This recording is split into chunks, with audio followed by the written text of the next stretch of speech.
started with an example of a grid floor to be designed using IS code method. So we'll continue same today.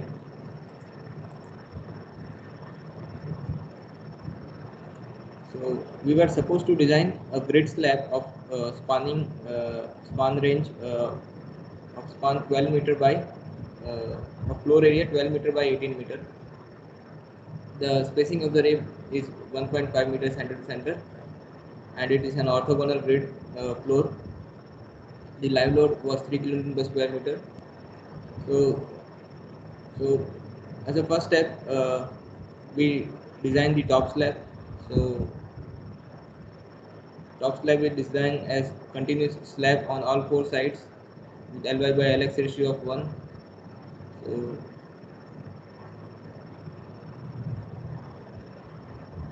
then we found the reinforcements required to resist the design moment, and then we started with the design of ribs or grid beams. Now in the design of rib, we have first found the preliminary dimensioning of the beam. So the depth of the beam was assumed to be between L by 25 to L by 20. So that was between 480 mm to 600 mm. So we assumed the overall depth as 650 mm with an effective cover of 50 mm. So the effective depth was 600 mm. The depth of the rib was 560 mm. You can see the cross section of the beam. The overall depth is 650. The depth of the rib is 560. The depth of the slab is 900, and the center to center distance between the ribs is 1.5 meter, and the clear distance between the ribs is 1.35, and the width of the rib was 150 mm. Then we found the self-weight of the grid floor, which is uh, which is equal to the volume of the solid slab, considering the solid slab of thickness 650 mm, and then deducting the hollow portion of 1.35 by 1.35 uh, hollow portions. So we have a total 96 such hollow portions. You can see in the plan. We have such 96 hollow portions. Okay, and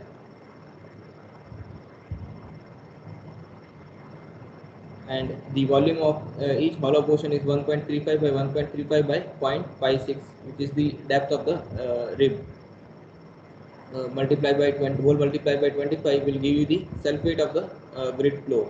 But now we want it to be in per square meter, so divide it with the area of the floor area, so that is 12 meter by 18 meter. So you will get the floor area as 4.91 kilonewton per square meter. So the self weight is 4.91 kilonewton per square meter. Then the floor finish was 1 kilonewton per square meter, and live load was 3 kilonewton per square meter. So the total load was 8.91 kilonewton per square meter.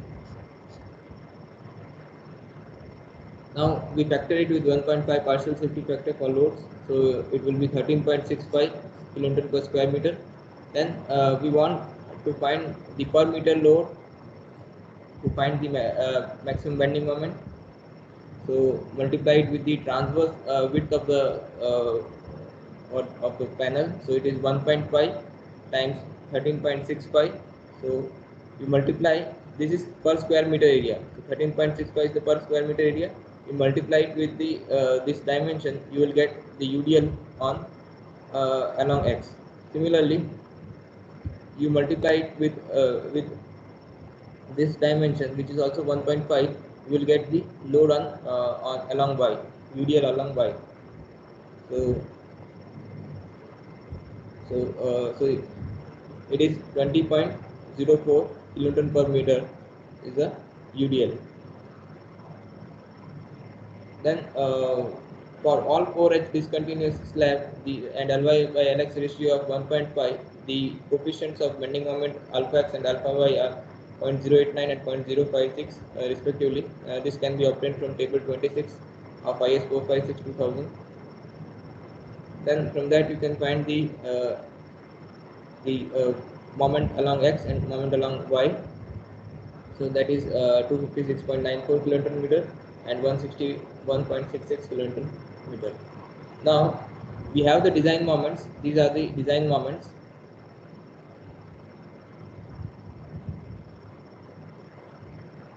Now let us design this beam or rib. So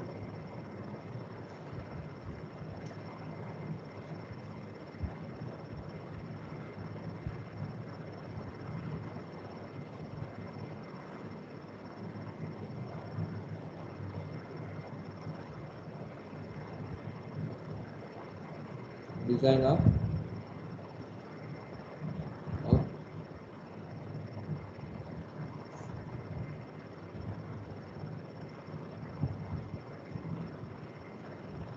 rib, and it is designed as a T-beam.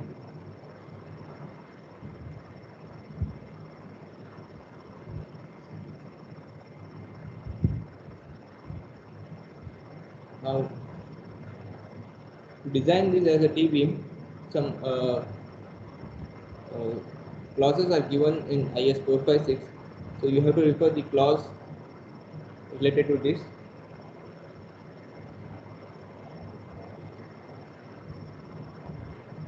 So that is clause 23.1 that gives the guidelines for design of T-beams and L-beams. Now clause 23.1.1, a slab which is assumed to act as a compression flange of a T-beam or L-beam shall satisfy the following conditions. So to take into account the slab on top of the beam to act as a T-beam, there are some conditions which needs to be satisfied. They are, the first is the slab should be cast integrally with the web. Okay, so that is so the slab should be cast along with the web. So that there will be a perfect bond between them.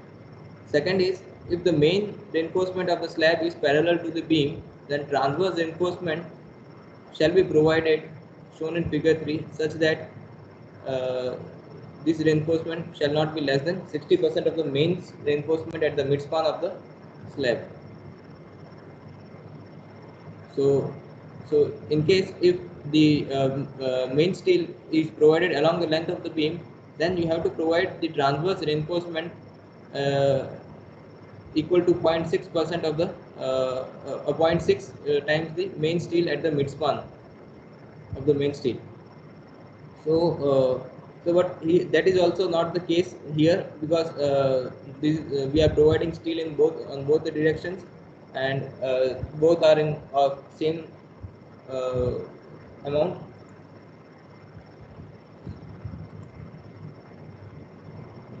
But you have to make sure when you have unequal grid spacing along x and y, means if you have rectangular or orthogonal grid floor, then you should make sure that the reinforcement provided in one direction is at least the 60% of the reinforcement in the other direction.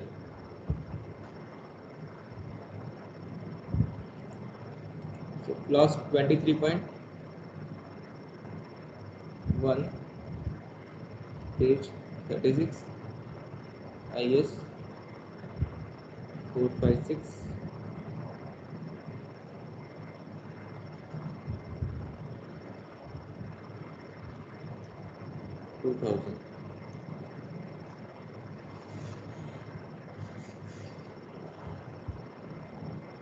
So necessary conditions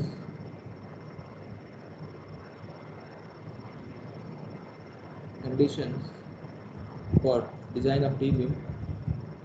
For design of T-beam, the first is monolithic, should act as slab, and beam should act as should be cast monolithic. Slab and rib should act monolithic.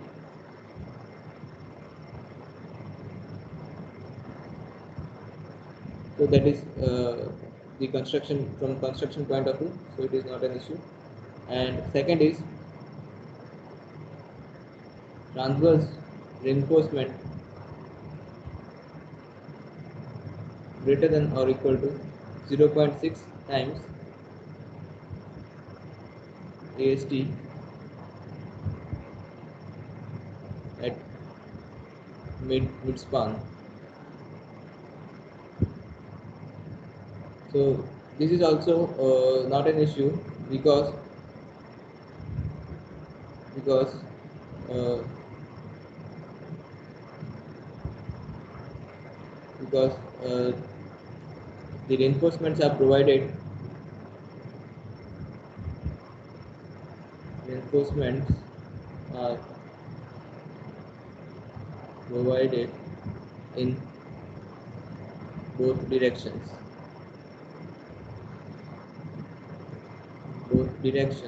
and and of same amount. Okay, so both these conditions are satisfied, so we can design this as a T beam.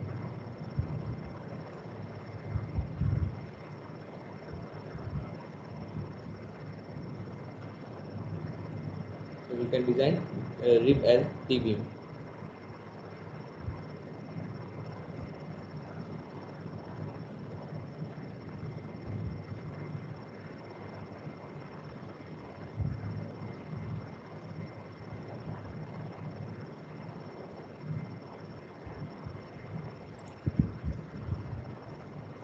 So next is to is the effective flange width. Now it is to be designed as a T beam. So what should be the effective flange width?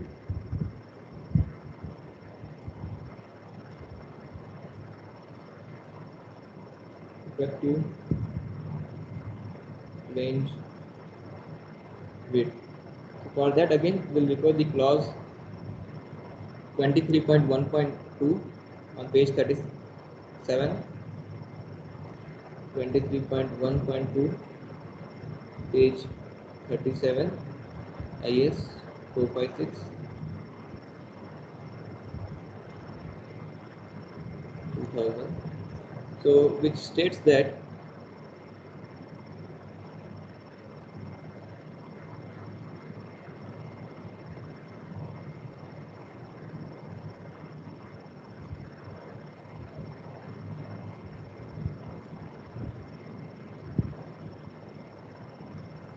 here they will be cast integrally,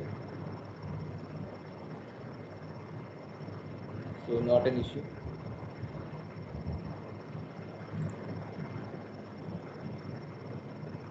Effective flange width is given as, see, in absence of more accurate determination, the effective flange width may be taken as the following, but in no case greater than the width of the web plus half the sum of the clear distance to the adjacent beams on either side. So here in this case for T beam, the width of the flange will be L0 by 6 plus width of the web plus 6 times the depth of the flange or the slab thickness. Now the value of L0, there is a note here, for continuous beams and frames the L0 may be assumed as 0.7 times the effective span. So, for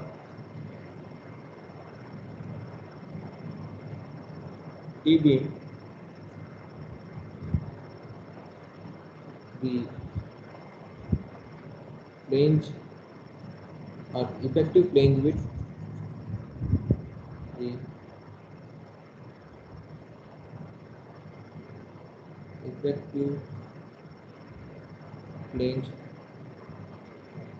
width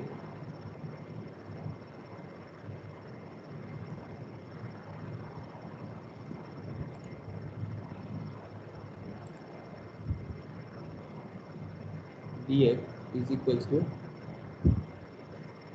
L0 by 6 plus Vw plus 6 times df So here where L0 is equal to 0.7 times the 0.7 times Lx or Ly, whichever the direction you are considering.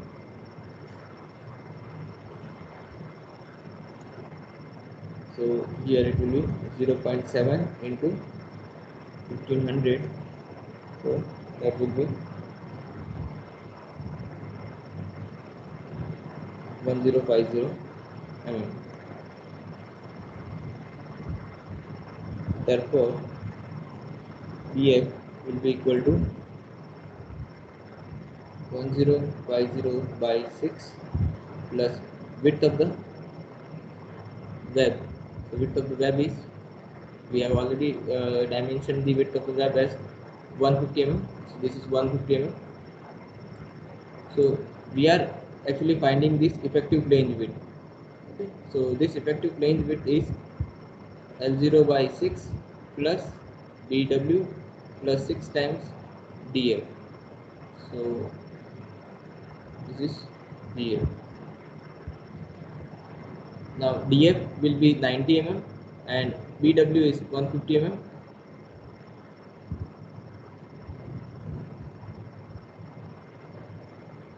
So this is 150 plus 6 into 90. So this will be equal to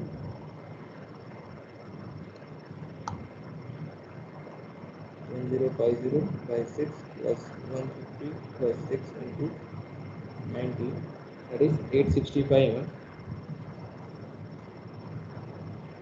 But make sure that this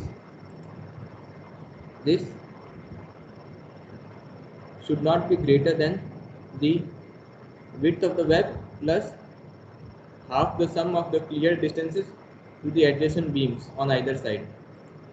So this should be this should be less than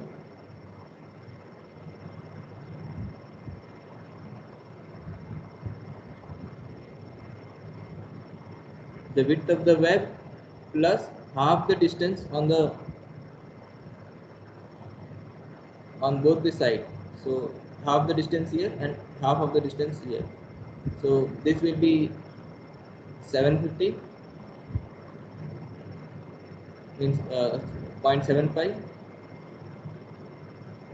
and same way this will also be 0.75 because we have equal spacing. So it will be, so this should be less than 150 plus 2 into 750. So in our case it is not 750, 600.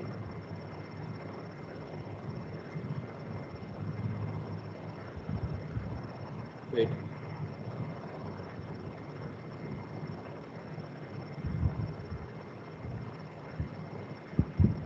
so 0.75 is from the center, so this will be 0.75 minus 0.15 by 2, that is 0.675. This value is, clear distance is 0.675. From here to here it is 0.675. So 675, that will be 1500. So in our case it will be this the spacing, that is grid spacing.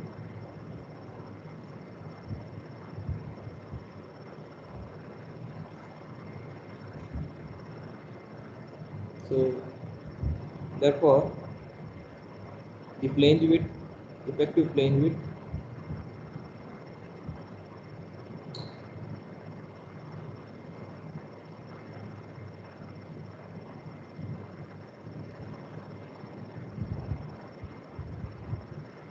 Bf should be 865 mm.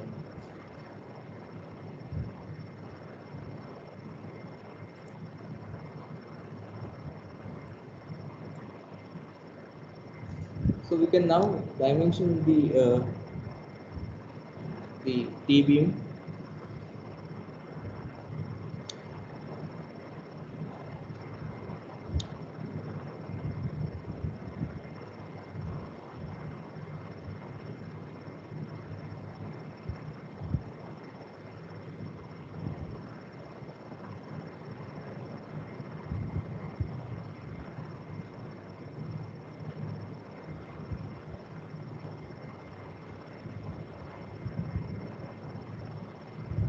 This is 90 mm.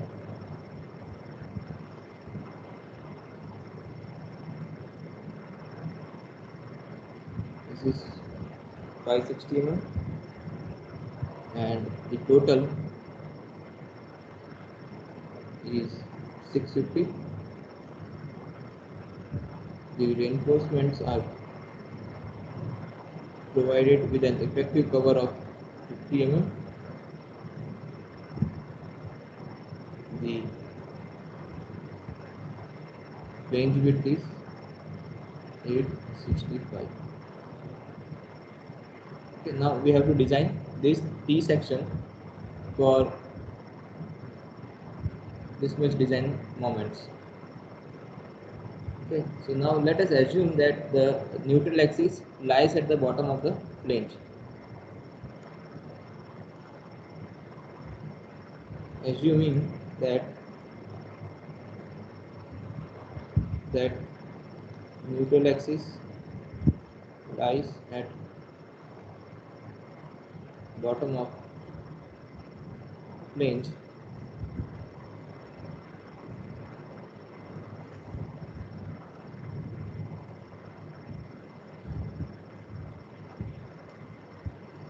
so the moment of resistance is given as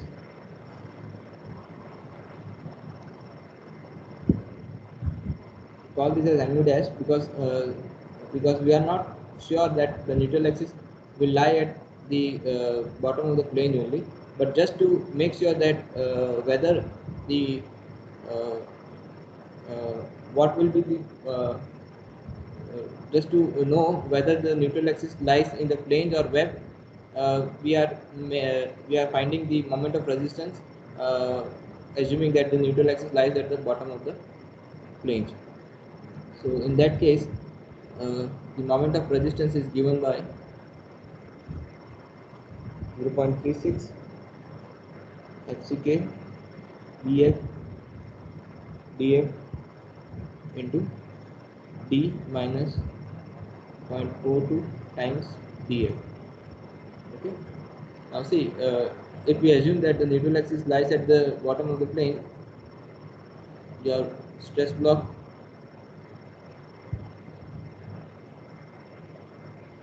will be like this, and the C will be at a distance of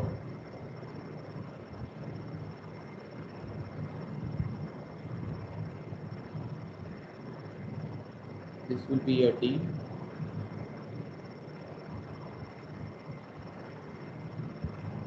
that will depth D, and the diverham distance in that case will be this. So that will be D minus 0.42 times dA.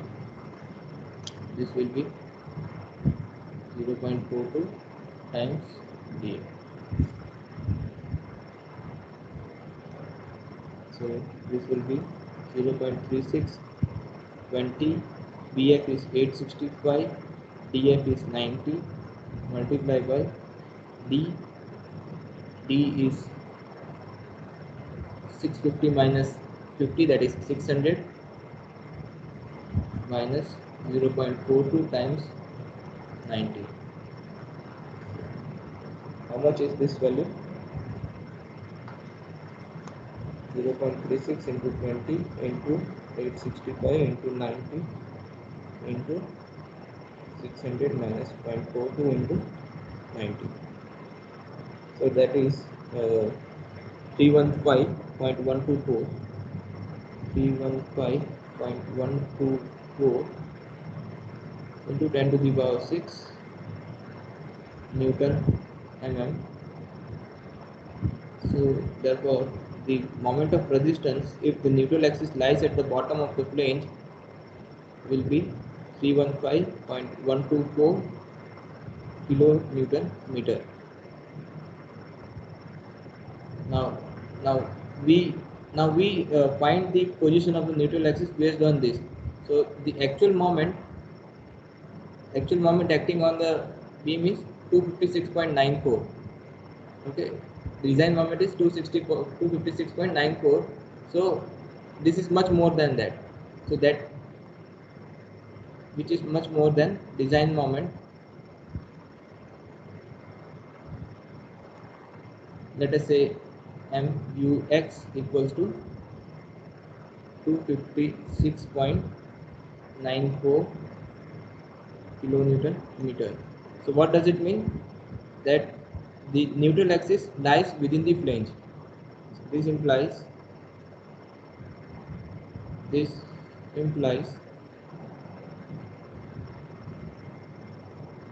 neutral axis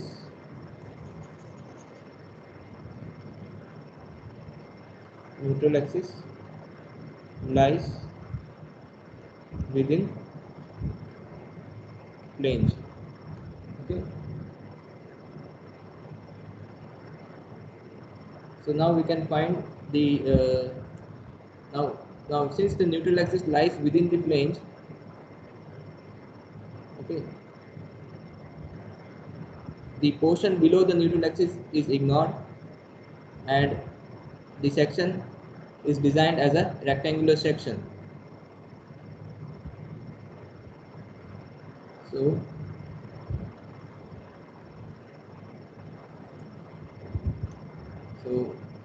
that means section is designed as rectangular section. Section is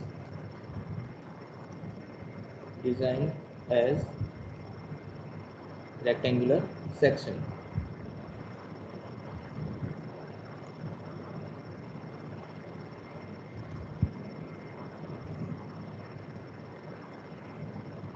So the moment of resistance, therefore, the moment of resistance mu, now this one is the actual one, is equal to 0.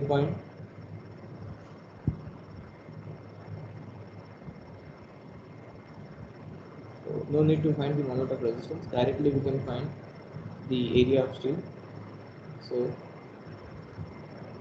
AST required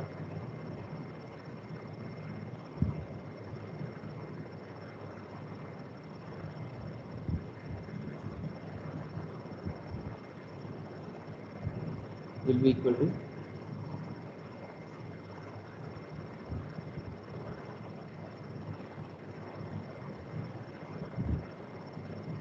0.5 divided by Fy by Xck 1 minus root 1 minus 4.6 mu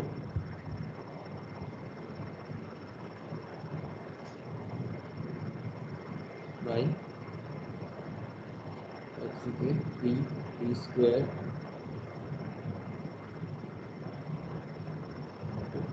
dv. So this will be 0.5 divided by 415 divided by 20 whole multiplied by 1 minus under root 1 minus 4.6 by mu. The design moment is 256 point. Note that we are considering the higher one, so that the reinforcement in both the directions, let us say in AST required along x direction,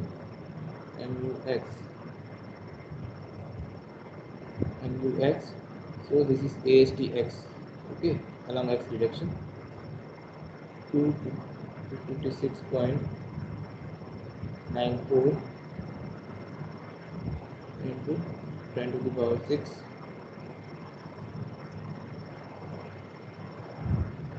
divided by 20 into 865, that is the flange width. D square is 600 square,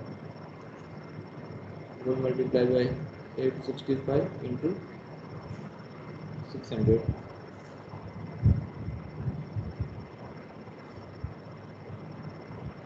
This will be 0.5 divided by 415 divided by 20 multiplied by 1 minus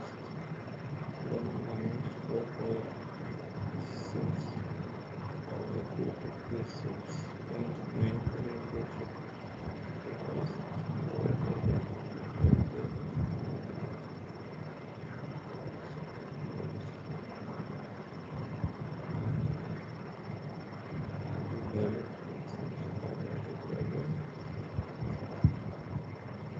So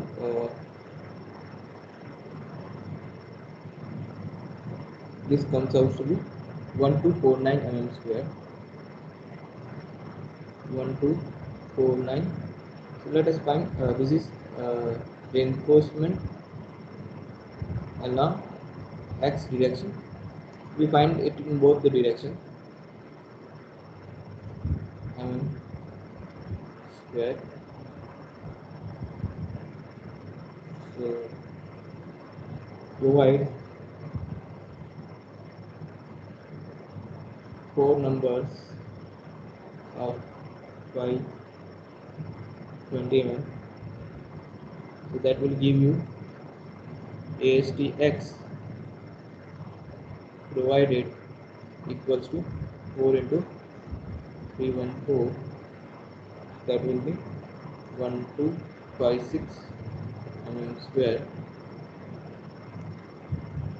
So it is okay. Now similarly we find the reinforcement in y direction.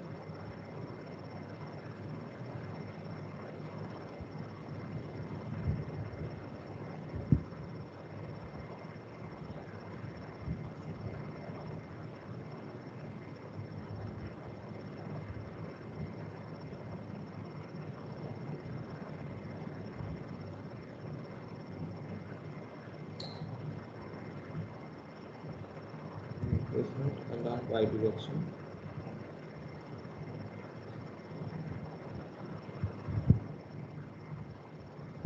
So ASTY required equals to 0.5 divided by fy by fck, will multiply by 1 minus 4.6 mu y by xk bd square into bd.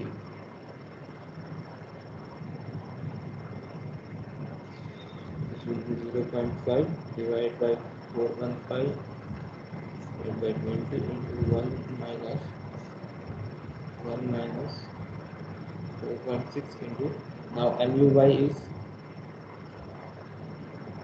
161.66 into 10 to the power 6 divided by 20 into 865 into 600 square, 865 into 600.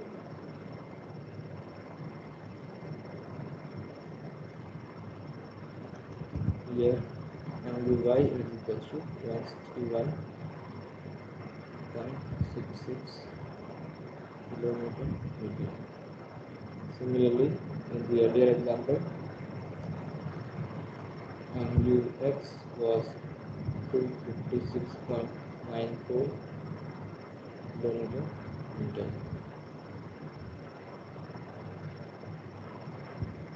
So this will be equal to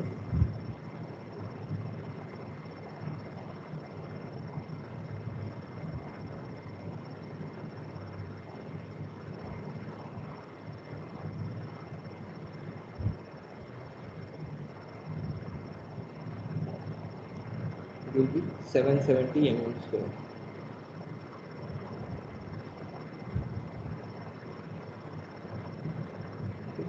So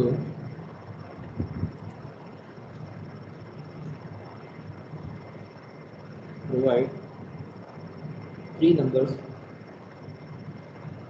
of 21 bar, that will give you ASCY provided equals to 3 into 314 942 square, which is greater than 770 square. So it is okay.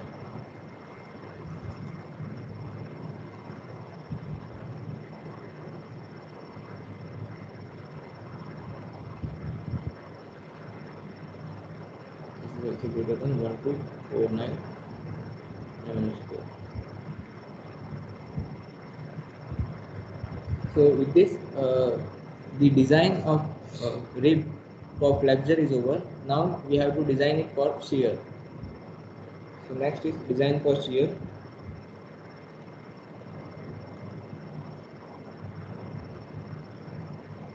Now for the design for shear, we have to find the design shear force. Okay. So here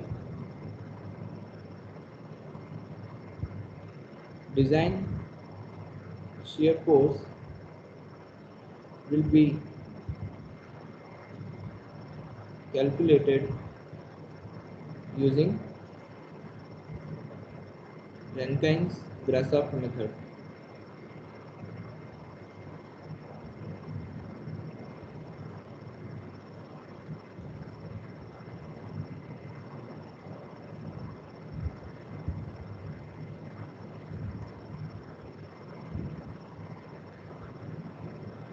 So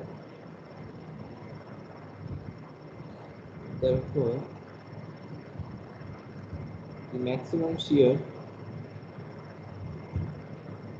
per unit width in short direction or in x direction will be equal to q1 times Lx by 2.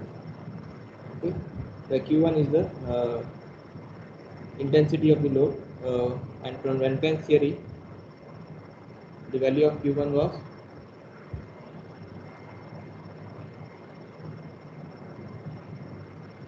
q times r raised to 4 by 1 plus r raised to 4, where r is the ratio of Ly by Lx.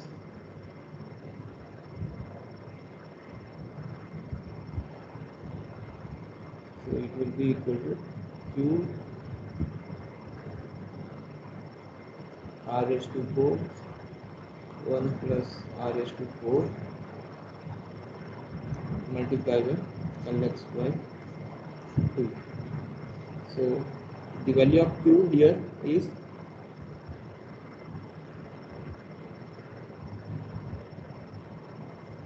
this 20.04 q1 and q2,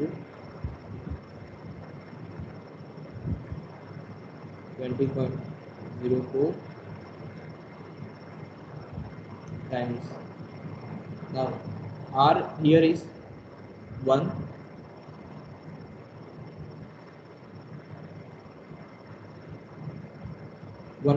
r is 1.5,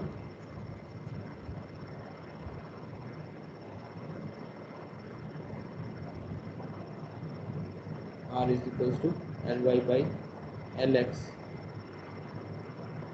It is 18 by 12, that is 1.5. So multiply by 1.5 to the power 4 divided by 1 plus 1.5 to the power 4 multiply by Lx is 1.5 by 2. Oh, Lx is 12. 12/2. So you will get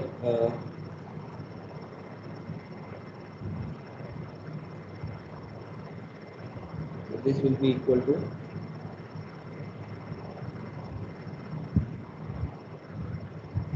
100.4 kilonewton, and similarly the maximum shear force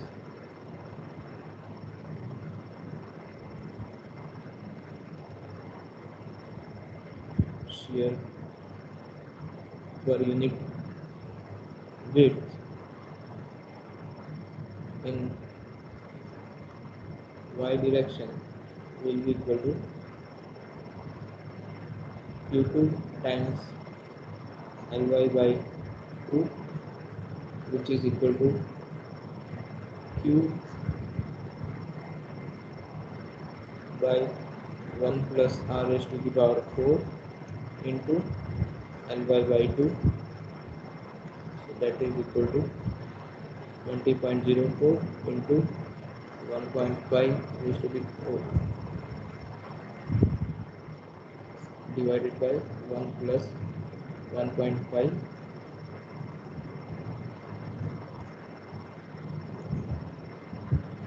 into 18 by 2. Note that here also R is equal to Ly by Lx, that is 18 by 12 1 so this will be equal to 29.76 kilonewton. So these are the design shear force in x and y direction.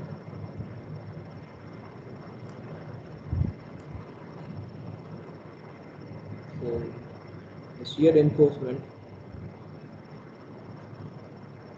in x direction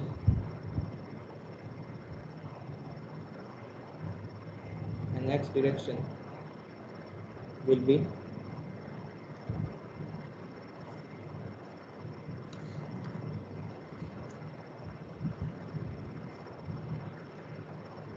so here Vux is equals to 100.4 kilonewton.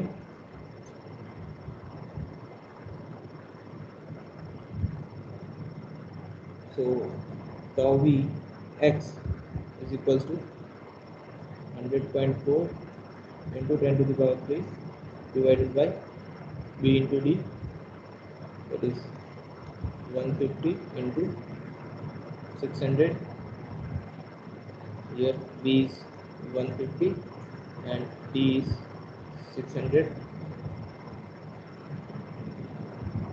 See,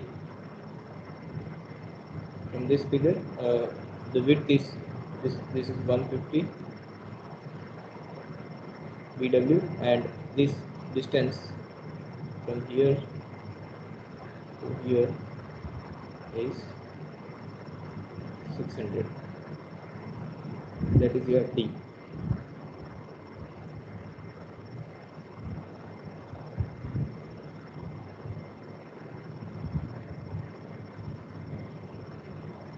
So this value will be 1.116 Newton per mm square.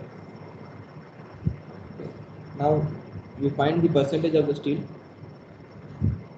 So PT in x direction will be equal to AST by BD into 100. So the AST provided is 1256.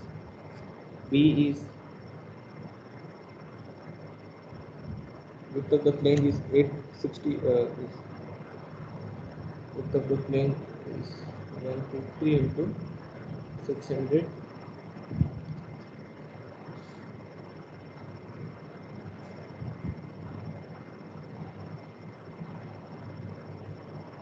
So this is into 100.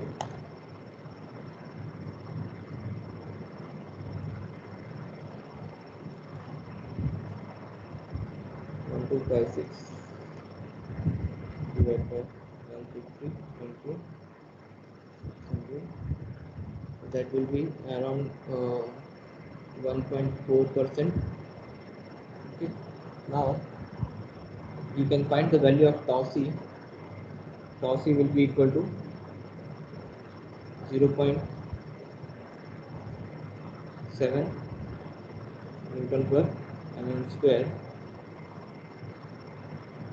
which is less than tau v x. Okay, 1.116 Newton per mm square.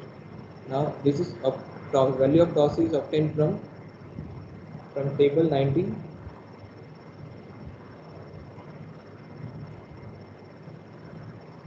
Page 73, IS 456 2000.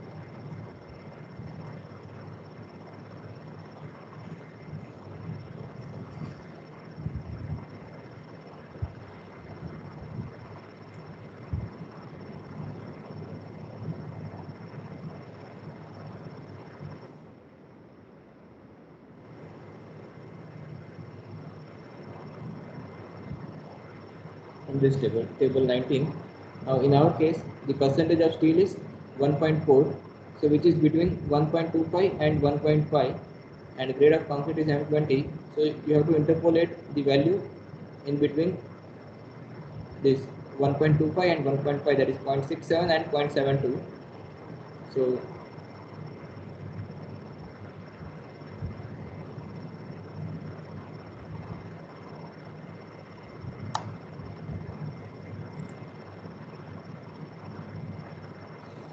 actually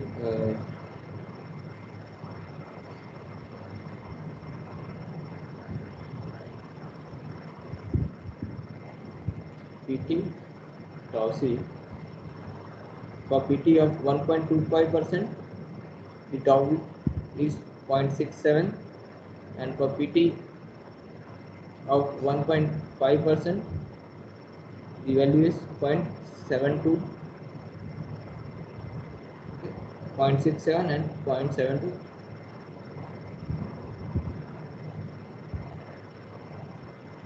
So you can interpolate the value. So 1.4% for 1.4%, this value will be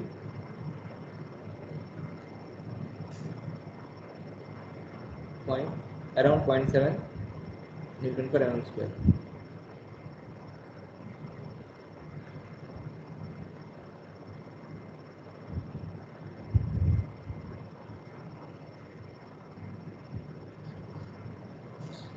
Now this value is less than tau v. That means the shear reinforcement should be provided, and we also have to make sure that tau c max, which is in our case tau c max is 2.8 Newton per mm square, which is greater than tau v x, so equals to 1.116 Newton per mm square. So that means the shear reinforcement should be provided.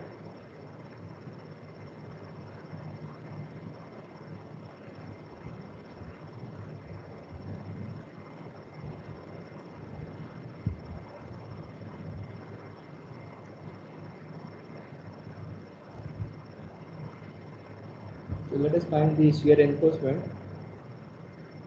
So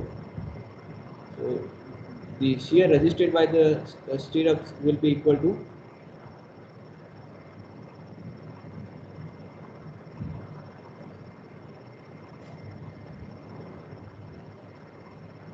Vux minus tau c into V into D.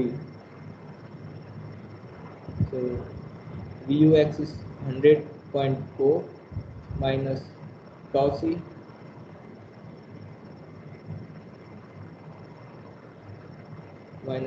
is 0.7 into width is 150 into depth is 600. So you will get the value of VUS, that is the shear resisted to be resisted by the stirrups. 0.04 minus 0.7 into 0.15 into 0.6.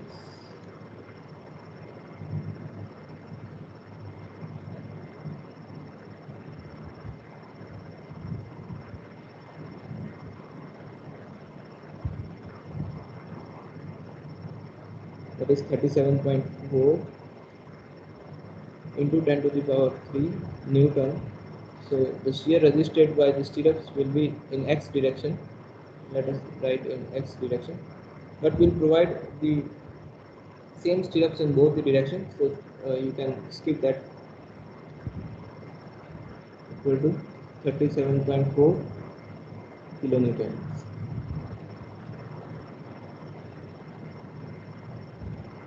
So let us provide using two-legged 8 mm by 8 mm stirrups.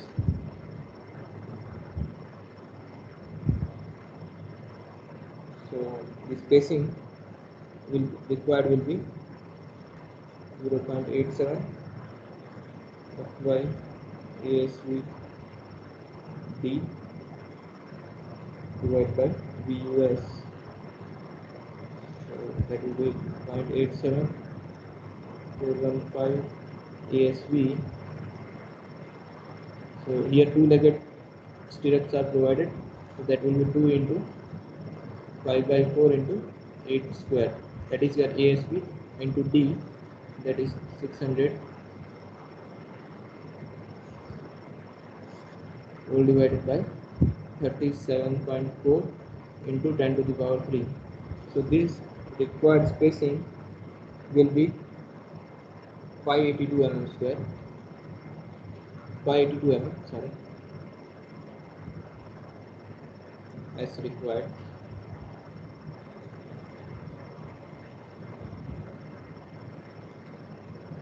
So now the minimum spacing or minimum shear reinforcement, minimum shear reinforcement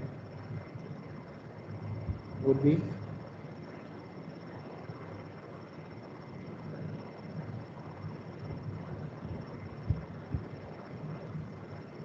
ASV by BSV. It should be greater than or equal to 0.4 by 0.87 ampere. So it is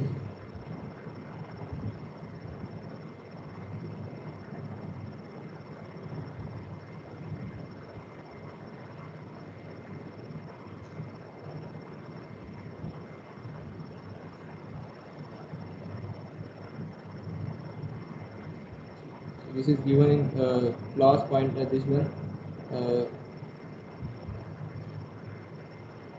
clause 40.4 C. This one is clause 40.4 C, page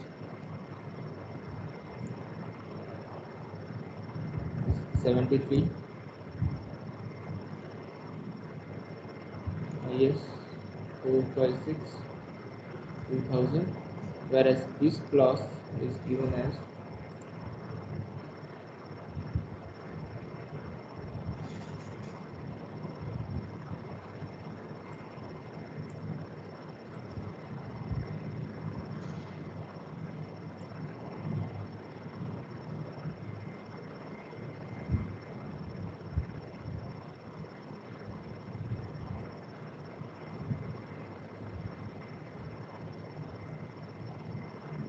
this one, the minimum shear reinforcement 26.5.1.6, page 48. 26.5.1.6, page 48, IS 456/2000.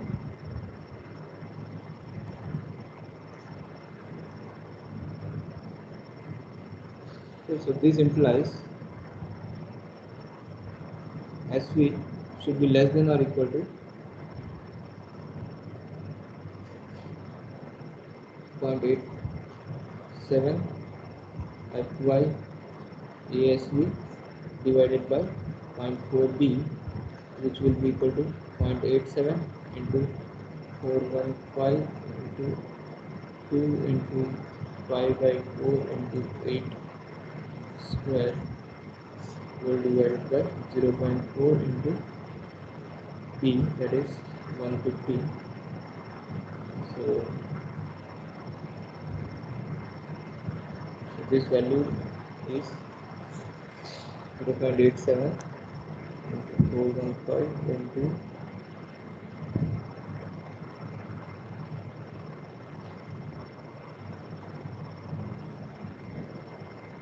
100. That is 605 mm. 605 mm. So, and there are some minimum spacing criteria as well. So minimum spacing of shear reinforcement. Okay.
This one minimum that is the maximum spacing of shear reinforcement measured along axis of the member shall not exceed 0.75 d for vertical steps.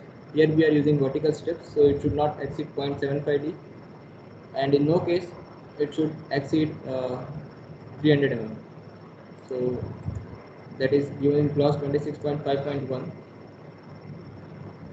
clause 26.5.1.5, page 47, IS 456 2000. So minimum spacing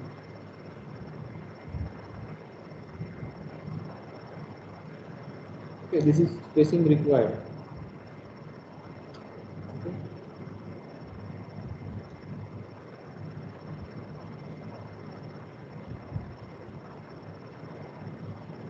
This should be equal to 0.75 d, but in no case should be cannot be greater than 300 mm. So in our case this is 0.75 into d is 600, 0.75 into 600, that is 450 mm. So that is 450 mm. This is greater than 300 mm. So minimum spacing should be 300 mm.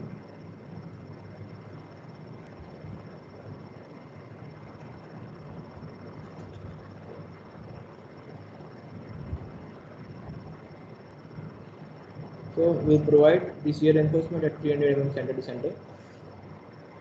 So provide 2-legged 8 mm at the rate 300 mm center to center shear reinforcement.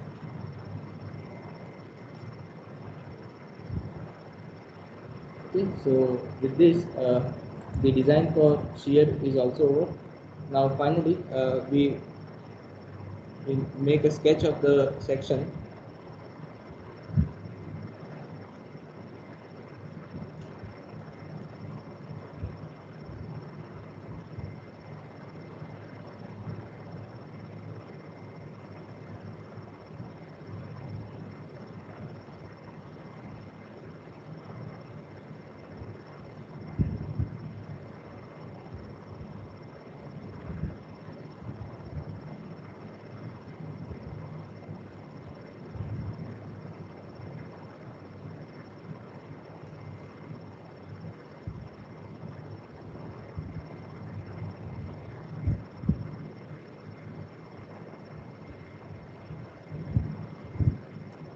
So in the top, the reinforcements are provided at the center.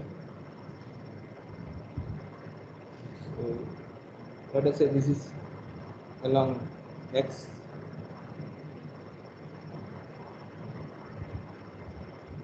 section along x direction, or beam section along rib, rib section along x direction. So here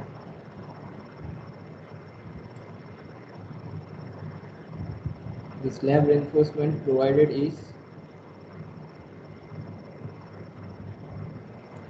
6 mm bar at 250 center to center. 6 mm bar at 250 center to center in both directions. It is same. So at the top, the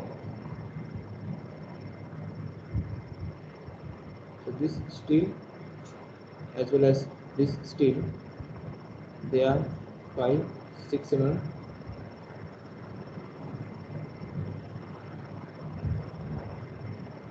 at that 250 mm center to center. Now for the rib portion along x direction, we have provided 4 bars of 20 mm diameter. Now 4 bars will not occupy in one layer because the width is 150 mm only. So we have to provide the bars in 2 layers.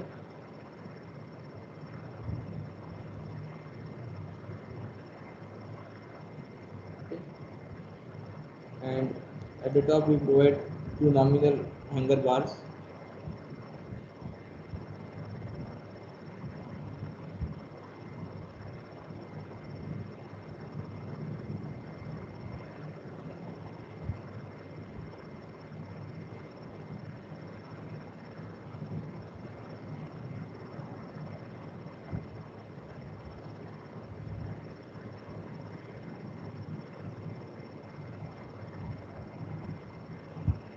In fact, these bars can be plugged together with the link so that they act as a monolithic.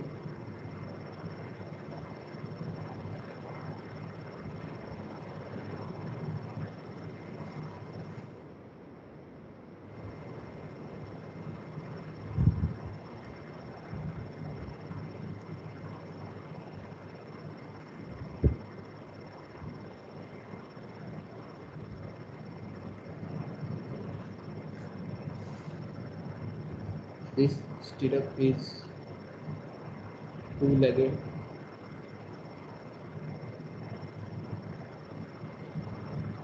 by 8 mm.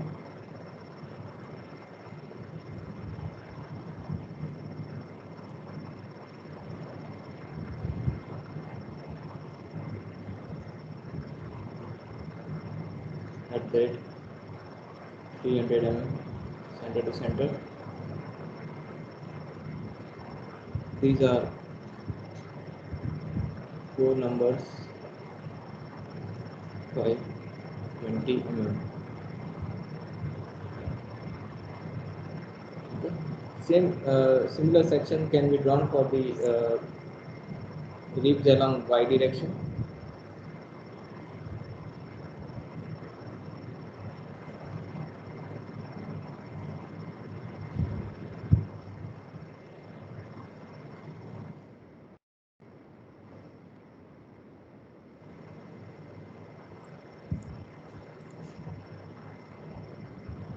slab reinforcement will be same, shear reinforcement will be same, only change is this part.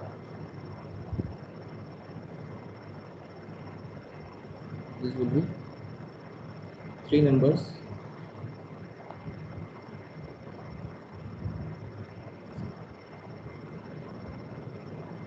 This is along y direction.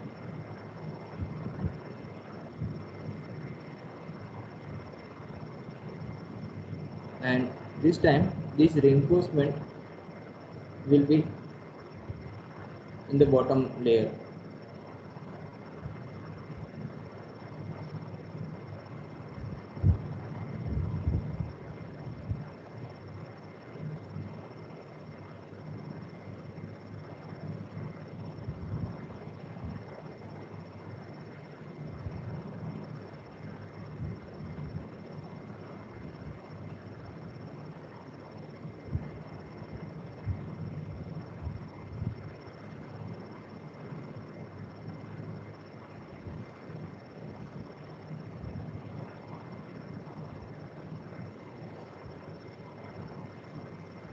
Okay, so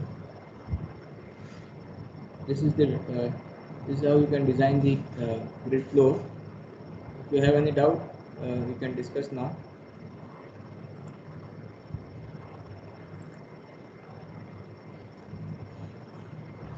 So today we have designed the rib of a grid floor. We first find the area of the steel required to resist the design moments, which we have calculated in the earlier lecture. Then we design for shear, and to design for shear, we first have to find the design shear force. So for that, we use the Rankine's Grashof method to find the design shear force in the ribs in x and y directions, and then we found the shear reinforcements required to resist the shear force.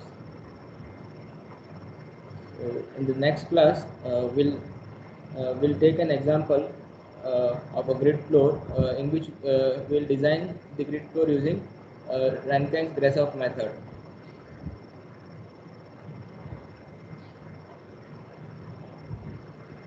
If you have any doubt, we can discuss now.